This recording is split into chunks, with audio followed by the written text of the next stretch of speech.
from around 6 billion 3 years ago. So the months of import cover is over 5 months, when we had below 4 months in 2022.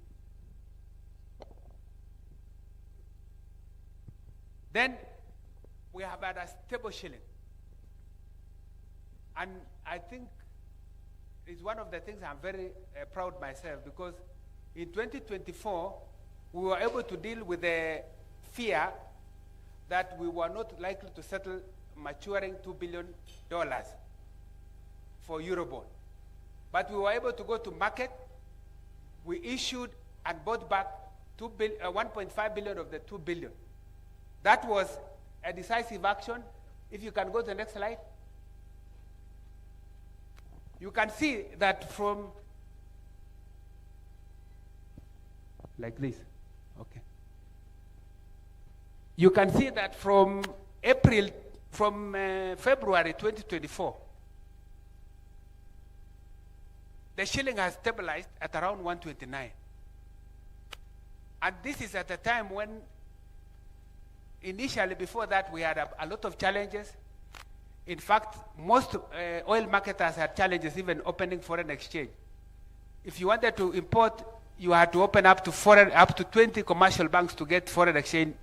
But now, because of the stable shilling, reserves have increased. In fact, this shilling would have been stronger if we were not accumulating foreign exchange reserves. So we have had a stable shilling. Next slide. And then our capital market has performed very well. You can see that 50% profit. And so, honorable members, I hope I can move by the next issue of the budget, but by saying that we have achieved good progress on the macroeconomic front. Inflation has come. It is now low and stable. That inflation has been translated into low interest rates. The low interest rates have meant that now banks are able to lower the interest rates. And also, the rates we pay when we borrow have come down. So we have saved also in terms of cost of borrowing. And then you can see that also the shilling has stabilized, and then our capital market is performing well. And this is why it's the right time also to go into the market when it comes to even divestiture, because we will optimize on the value. So I thought I should just tell you where we are on the budget. And I will give you how we have performed in the first half of the year up to December last year. We have revenue underperformance of about 136 billion. 136 billion. And I will show you in the next slide. If you can go, I'll come back to the next slide. This is how we have performed. In July, we failed to collect about 17 billion. Then it went to 69, 90, 108, then 120, almost 130. But December did well. The Kenya Revenue Authority surpassed its target, and that is why it has come down to 115. This is what we call ordinary revenue, what KRA collects and gives to Exchequer. But if you go back to the next slide, 136 includes total revenue, meaning ordinary revenue plus appropriation in aid, which is what you see there. So you can see that almost all the tax categories underperformed. And therefore, because of that underperformance, and you can see the expenditure also, if you can go to the next slide. Next slide. This is how we have done on the expenditures. Our target was for December 2 trillion and 2.097 trillion. But we performed 2.024. So expenditure was still high, despite even the problem of EGP, not being available, but we still have done well. And because also we were able to release exchequer, most of the entities, I believe even including Parliament, has been able to receive most of the requirements that you need, including your CDF, which we have been very proactive to make sure that we pay as and when required. So, what is the storyline here? We are saying that expenditure pressures are high, revenues have underperformed. And this is why we have to readjust the budget, and therefore next week we are preparing to go to Cabinet, and we will be back to Parliament with a supplementary budget. We will submit together with the BPS so that you consider that adjustment. So this is how we have ended up with the performance in terms of deficit. The deficit financing has been around 517. That is billion.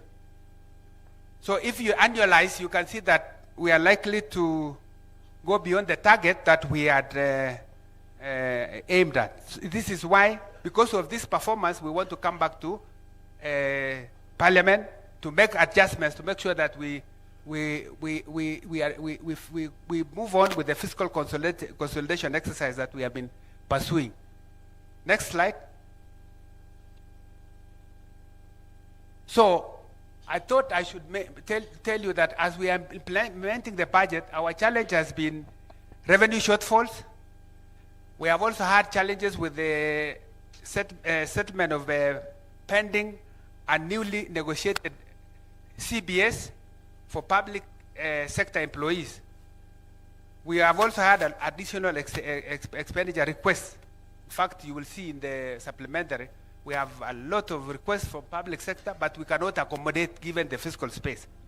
Then we now have emergency response, not just the floods that we had last time, now we have drought.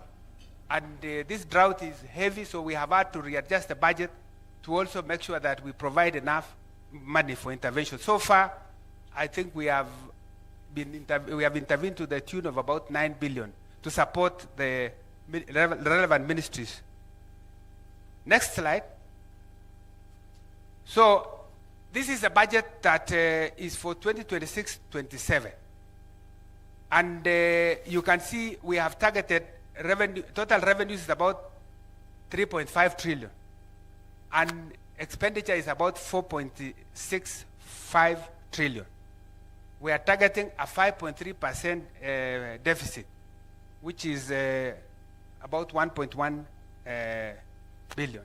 This explains why, and I will come back to show you the accumulation of debt, because this deficit now means we are going to that 1.1 adding to the stock of debt, and that becomes a challenge.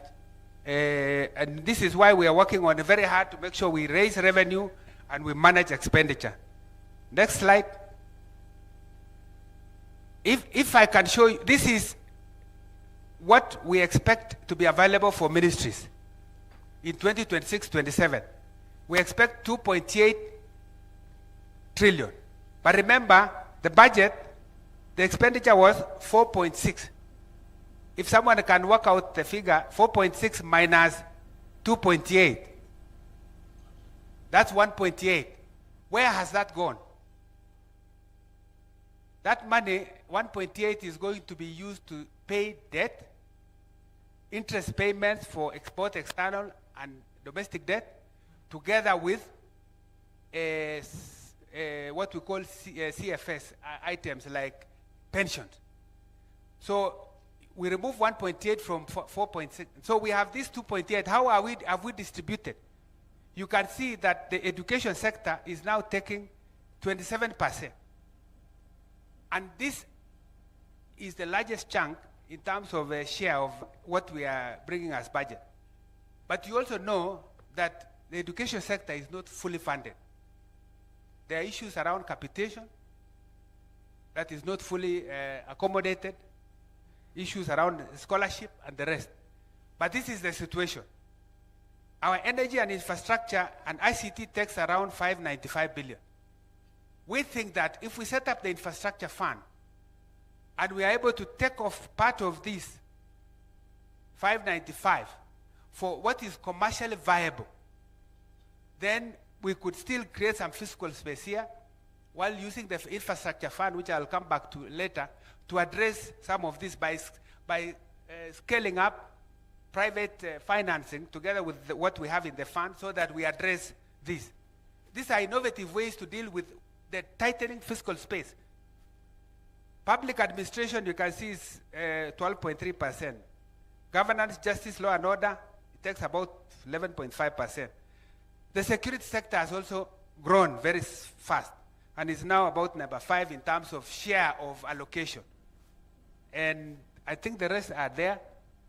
We are trying to adopt zero-based budgeting as we come up with this budget. So this is likely to come before you in the BPS. I don't know if you can see. I think this presentation will be given to you. Next slide, please. So I want to make one point, because this is the point we are making so that Kenyans understand also why even we have to come up with innovative ways. We have a shrinking fiscal space. That's our message. And it is important that members of parliament who approve our budget understand this situation. If you look at the history, in 2013, tax as percent of GDP was 17.2. And then it went to 18.2 around 2014. Then from then on, it has declined as a percent of GDP. Now we are talking around 14.4. But I'll show you that we, out of our fiscal consolidation measures, we are trying to reverse this trend. So ordinary revenue as percent of GDP has been declining. And this is attributed to a number of factors, including compliance gaps by many of the people who are not able to pay the taxes. We are pushing KRA to close that gap.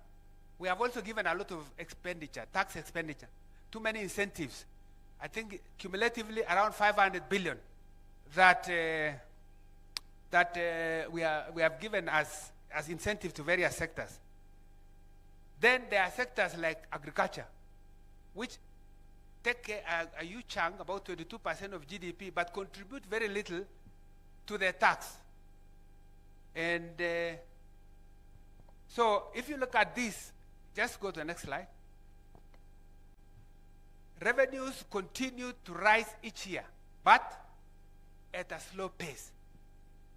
This highlights the need to strengthen revenue mobilization and then improve collection. So it looks good. You can see that the green slide is improving. But what is the growth rate? Look at that line, the red line. It's showing that the growth rate is slowing. That's point number 1 on the revenue side. Please go to the next slide. How are we spending when we get exchequer? And this is important, members of parliament, that you take note that for what we get from Kenya Revenue Authority, the situation has changed such that by the fiscal year 2025-26, we allocated 48.5% of ordinary revenue to be for CFS. This is high compared to 16.4% 10 years ago. So if 10 years ago we were paying 16.4% ordinary revenue for CFS, now we are doing 48.5%. If we continue with this trend in the next 10 years, assuming we don't do anything, it means we will just be collecting to pay for debt. And this is why we have been really working around it to see how to manage debt and see how to look at ways to get some things off budget so that we don't accumulate more debt. And then another point is that the share of development budget has shrunk. We had 20.8 In fact, 2016, 2017, we had about 28% of allocation going to the development budget. Now it has come to almost 11.2%. That's shrunk. This is what I mean by tight, shrinking fiscal space. And maybe we look at recurrent, and look at the recurrent spending. Who takes the lion's share of recurrent spending? You can see, I mean, for total spending, you can see that recurrent expenditure has grown. It's now almost 17.5% of GDP. Then development is quite low, as you can see. But total expenditures, we're talking about 23.5%. So you can see 23.5% of GDP expenditure side. On the revenue side, you're talking about 14. But now we are trying to close that. So expenditure has remained elevated in recent years, reflecting sustained government spending pressures despite efforts we are making on fiscal consolidation. Let's go to the next slide. We are looking at the medium-term outlook. Thank you very much for supporting us. And I want to say this on behalf of my colleagues at National Treasury. Parliament has been very useful. You have responded to a number of reforms. We bring bills, and you have done very well in passing them around. To the extent, even sometimes I think you had issues. The Gen Z moment came because we were bringing in this problem. We wanted to raise additional revenue. You can see the shrinking space. So we have a national tax policy, and we have a medium-term revenue strategy. Out of this policy and revenue strategy, we are focusing on simplifying and harmonizing tax laws. In fact, our desire is that if the situation can improve, we want to make sure that the tax rates are adjusted downwards. Like VAT should come from 16 to 15. Even income tax can be addressed. We are looking at all this because that's our desire. The challenge is when you adjust downwards and you don't get a corresponding expansion on the tax base. Yet on this other side of expenditure, everybody wants money for roads, for water, and I know you go to your constituencies, everybody is asking for resources here and there. So we must also discuss the revenue side. And so we are looking at deepening tax administration. In fact, yesterday we had a high-level meeting with KRA trying to see how best KRA can do to collect more. And also scaling up non-tax revenues. But we have to be innovative to see that we also look at things that do not have to require that we rely on taxation, which is why we have, I'm coming back to the issue of infrastructure fund and others. So, honorable members, the next slide shows where we have come and where we want to go. On the right side is where we are aiming to go with the reforms that I have indicated: national tax policy, medium-term revenue strategy, and all the measures to increase the revenues. We want to reverse the declining trend. And this is our fiscal consolidation effort. If you can move the next slide. So how are we doing on the expenditure side? You may have seen, and this could be reflected in the budget, we try to rationalize and reduce what we call non-essential expenditures.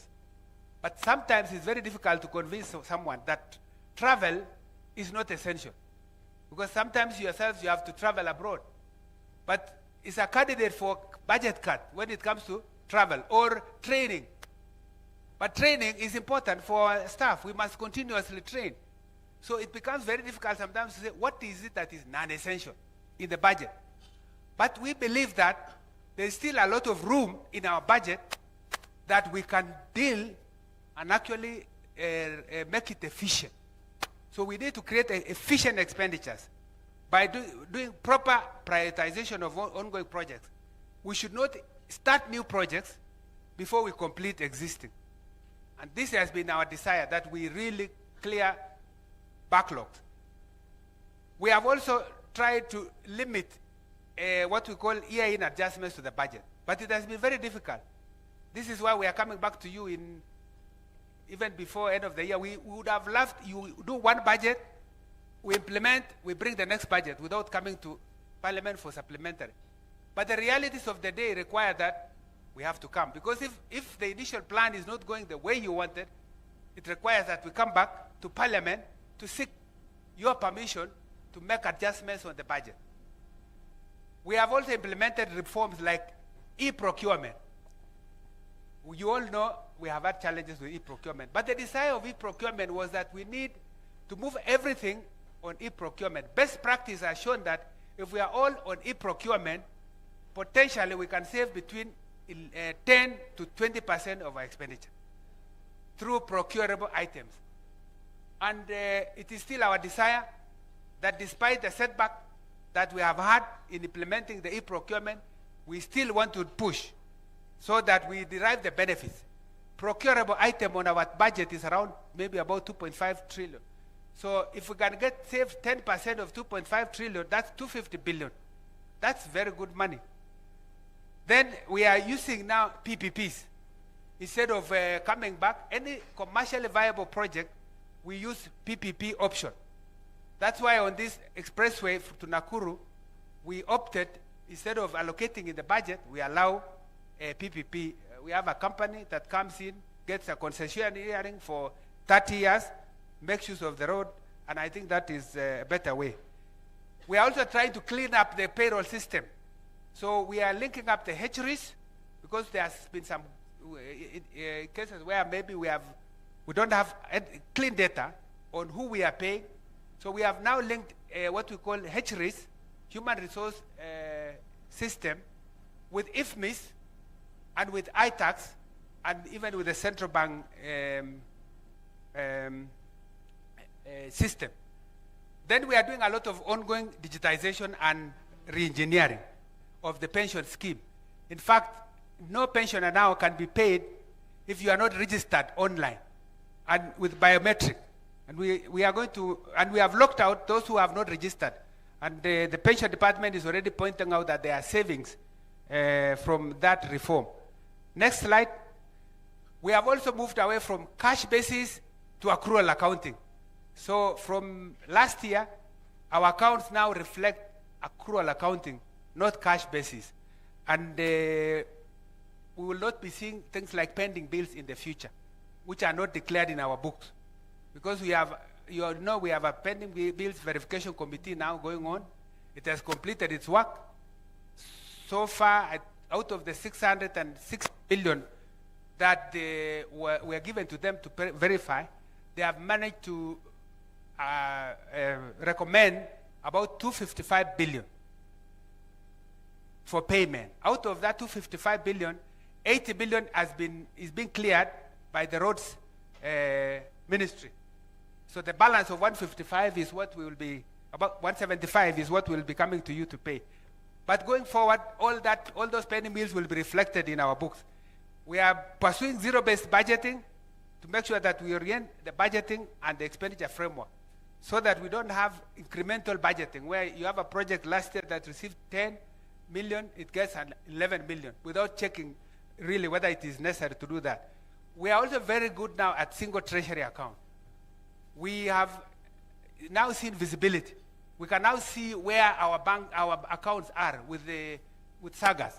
And we need to report to you that this week, actually 2 days ago, I chaired a meeting that brought in the controller of budget, the Auditor General's office, Central Bank, and we are going live on, for instance, payment of debt, external payment of debt. We have been doing a number of manual things. We are now going.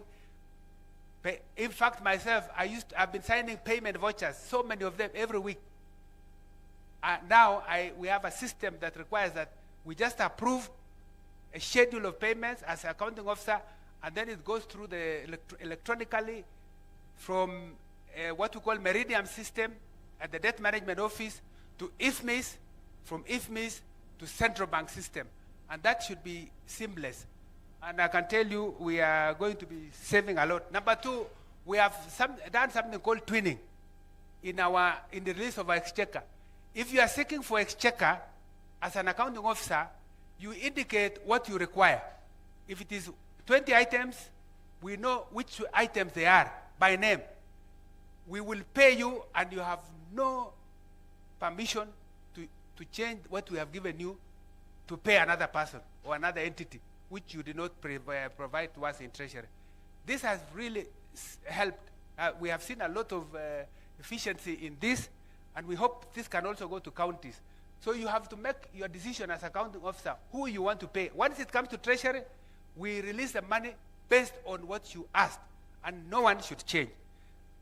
So there's a lot of reforms that we are making, and even assets and inventory management. We have not been having, in fact, if you look at the Auditor General's report every year, and it comes to Parliament, members of PSC, one question that has been asked all the time is, you don't have a register, asset register. And year in, year out. Now we have said, this is a thing of the, everybody must have an asset register, and we have an inventory management module in IFMIS. And there's very good progress, and I expect that. I want to summarize on this issue of expenditure and revenues by looking at this chart. We are looking at budget deficit. This is a graph of budget deficit. The green line and the red line. We are showing that there was a time that budget deficit had gone to 8.3% over the last 10 years. And we are saying we want to reverse it through fiscal consolidation by making sure that we aspire a situation where we can balance our budget over the medium term to avoid further accumulation of debt. Because if we can manage revenues and expenditures, then we don't need to take debt. There are countries, many countries that have managed to do that. They are doing a surplus where they raise enough revenue, more than what they require for spending, and they are able, therefore, to do many things, even lend to us. A lot of what we borrow are savings of other countries. That should be the aspiration of our country. And therefore, this is, you can see we have made a lot of effort. Consolidation. I know many, those who are following may not understand, but when I say budget deficit as percent of GDP declining, that means you are increasing, you are improving your revenues more than expenditure, so you are lessening the deficit.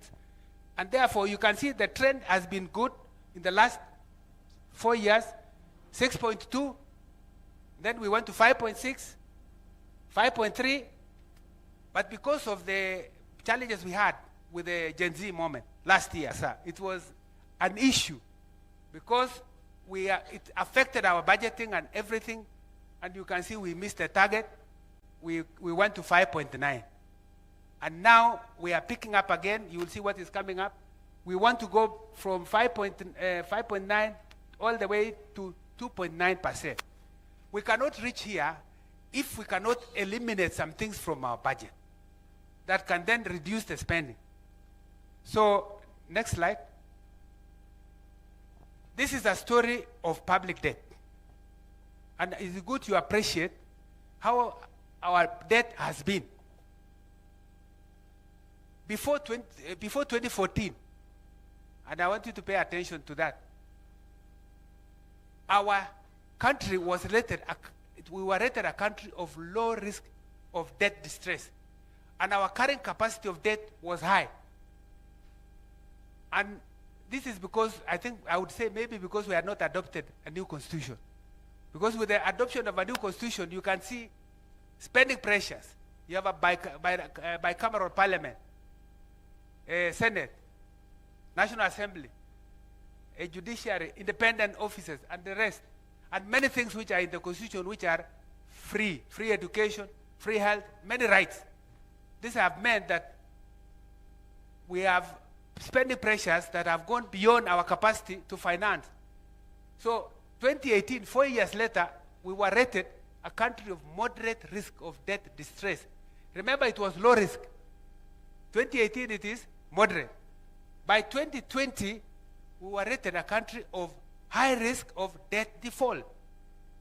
So, if you continue beyond this level, it means you are likely to default.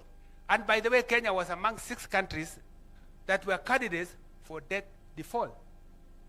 I'm happy to report that because of the actions we have taken, Kenya survived.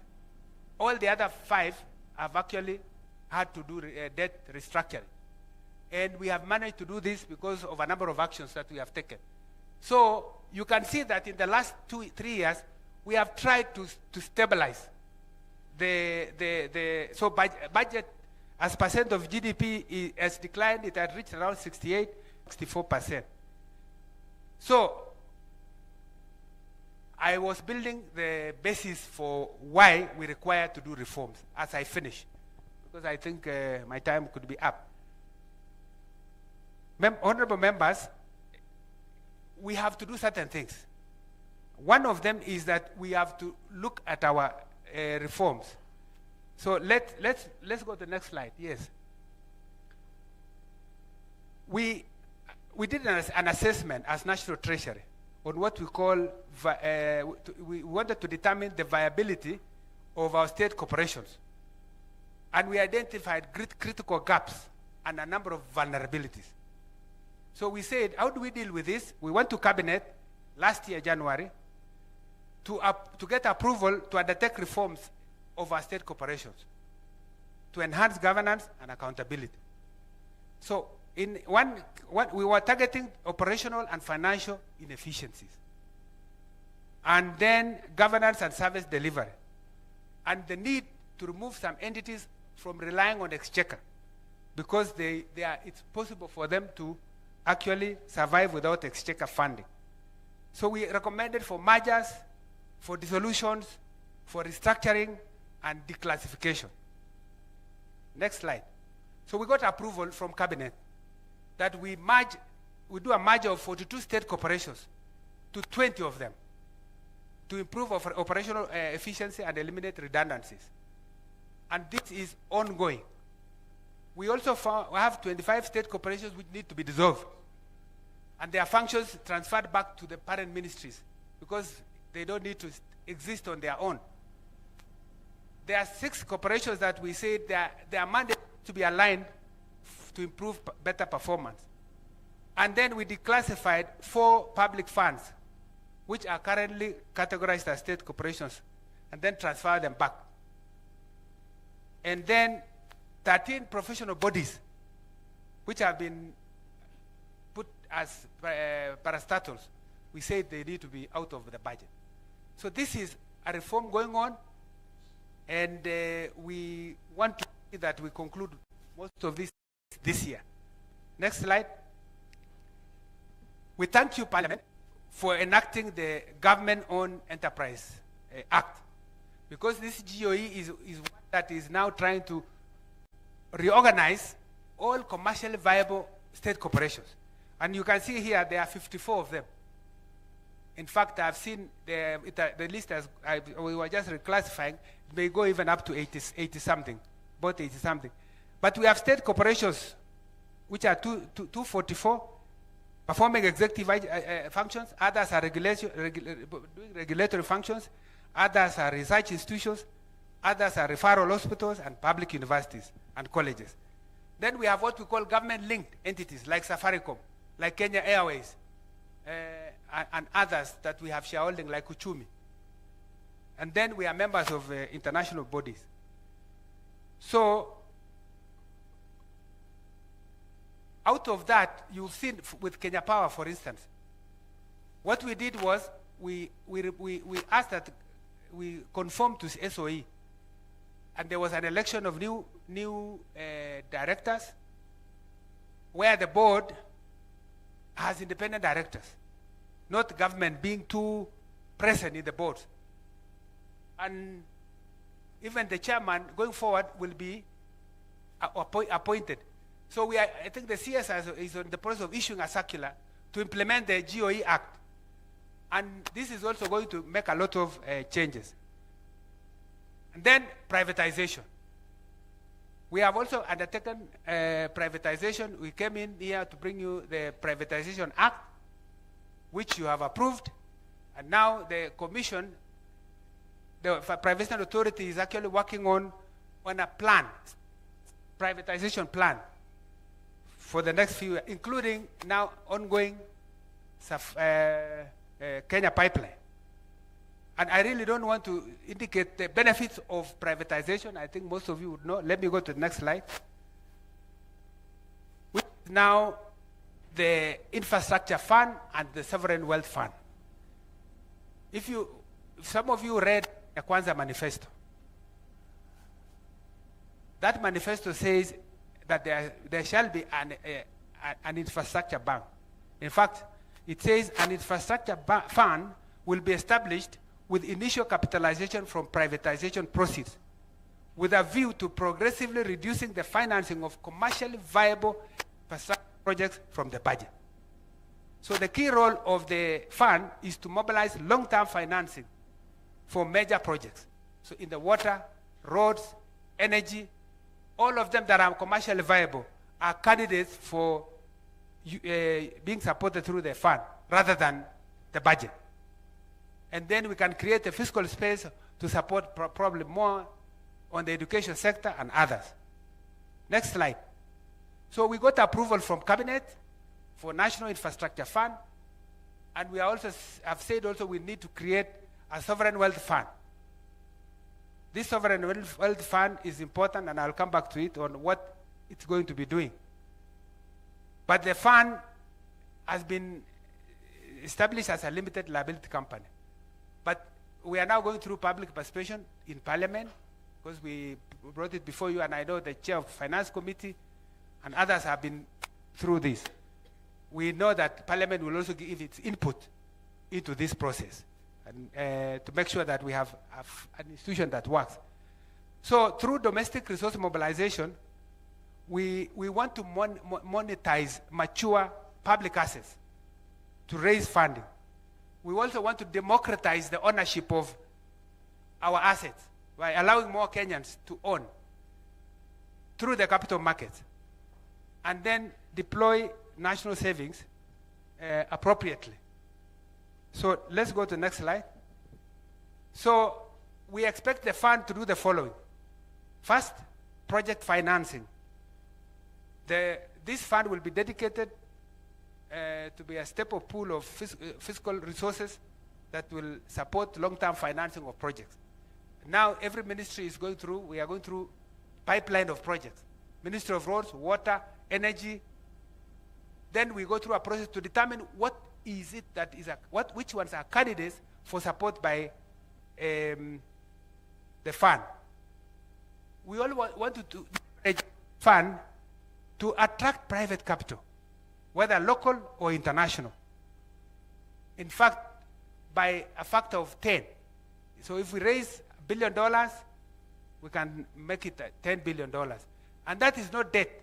We have just created a saving, got others, and then attracted them into commercially viable projects. These are proven all over the world, and there are many examples.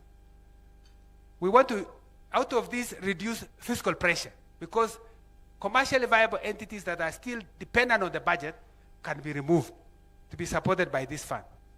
Then we can also focus on investments in critical revenue-generating sectors such as transport, rail, road, and energy, for instance. And this will also enhance our capital markets. And there is a lot of vibrancy. By the way, I think I showed you the chart. Our capital market is doing very well. And you may have had the submissions from the stakeholders in the capital market that they are very happy with this process of bringing more opportunities into the capital markets. And then we are de-risking projects, because why carry out projects which are commercially viable through the, why don't you allow this to be done by private sector? And then we are saying all proceeds will be ring-fenced. It's not our intention, except if necessary, to use the money to support the budget, because you can see how that will work.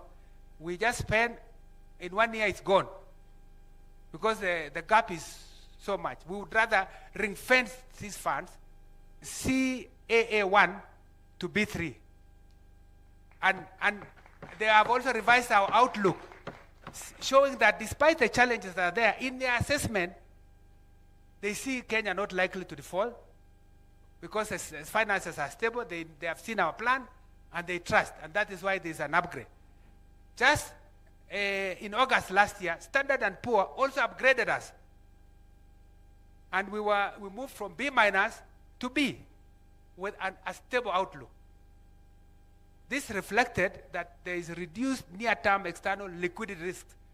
By the way, in 2022-23, I remember when I became the PS Treasurer, I was struggling even to raise money to pay debt.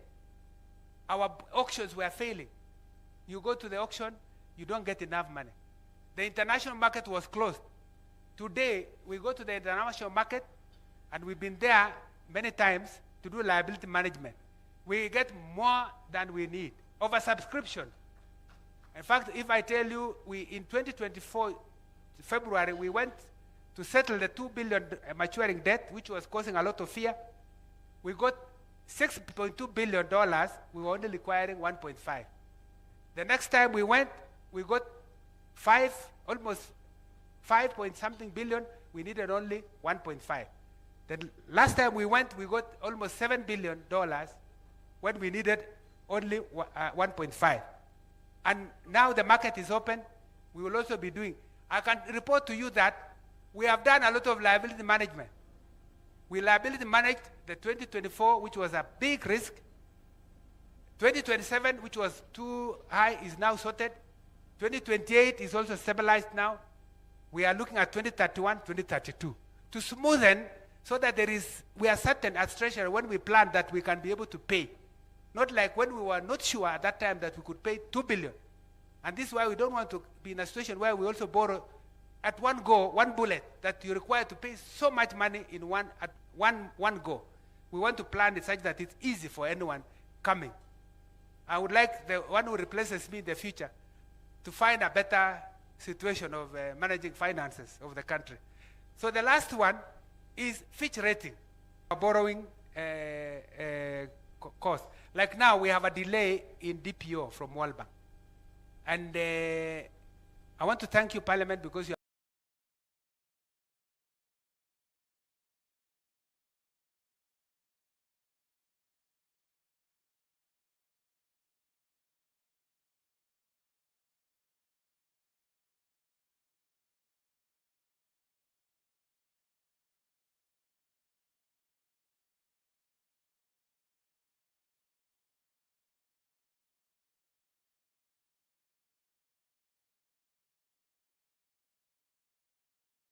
supported us also on a number of reforms. You have passed the conflict of interest bill. You have passed the, what we call the GOE.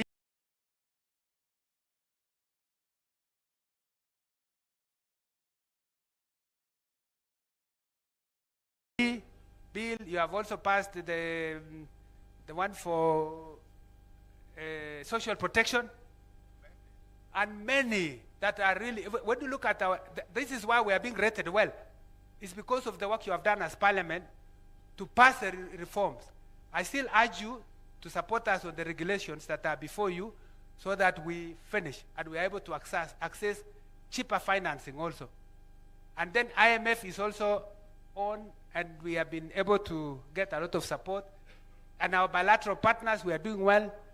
I think all is well, and Honorable Speaker, I want to conclude by saying that we face a very difficult task of balancing, where we need to boost our revenues to protect critical spending in priority areas like education, like security, and meeting the heavy debt services that I have indicated, which now take almost 48%. So, because I will take up questions, Honorable Speaker, maybe I just end here and thank members for listening. I hope I have not loaded you with too much economics. I left